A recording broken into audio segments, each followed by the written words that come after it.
The Transport Secretary has strongly denied claims that plans for a high-speed rail line linking London and Birmingham could be scrapped. The service would cut travel times between the two cities to 49 minutes.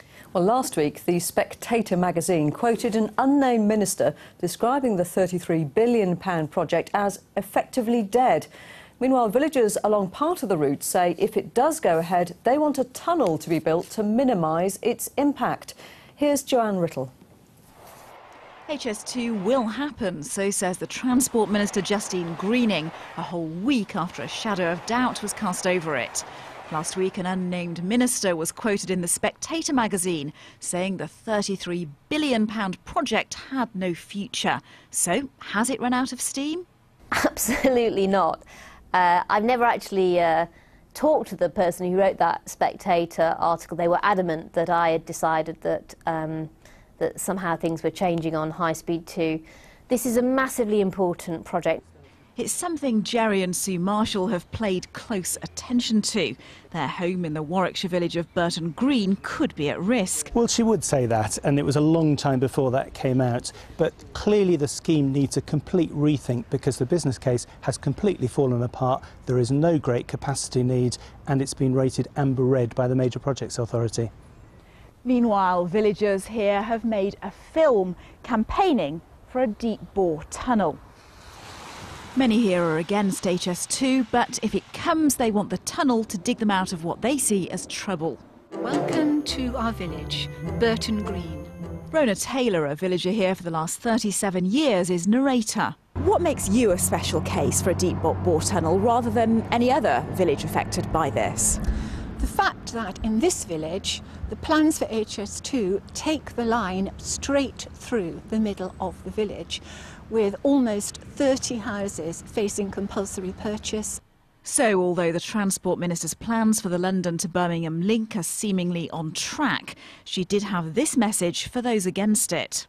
I really understand that there'll be many communities that it passes through that it affects, and that's why I've worked very, very hard to understand what those effects will be and then to look at how we can mitigate them. And what villagers here want is that deep-bored tunnel. So they're sending Justine Greening a copy of their film. Joanne Riddle, BBC Midlands Today. Well, our political editor, Patrick Burns, is here. An emphatic commitment there from the Transport Secretary. How did these doubts emerge in the first place? It was really the absence of any mention at all in last month's Queen's speech of anything to do with HS2. The government said it was never going to be in their programme for this year anyway. There's just too much work to do on it. But that triggered the firestorm of speculation that we've seen over the last few weeks, which the government, Justine Greening included, are now trying to quell, to dampen down. But the MP in whose constituency Birmingham's HS2 station would be built, in a BBC interview, says that she is far from satisfied. If the Prime Minister, if the Chancellor, if the Transport Secretary really believe in this project, they should bring forward legislation that would legislate for the whole of the line, so not just the Birmingham to London bit, but going all the way up to Scotland as well, show real commitment to this project so that we can have confidence that it's actually going to go ahead. There's so many different agendas, aren't there, depending on where MPs have their seats. So do you think raw politics could come into this and actually wreck the project? Well, that's absolutely key. The government make a political promise that it will be in next year's Queen's speech.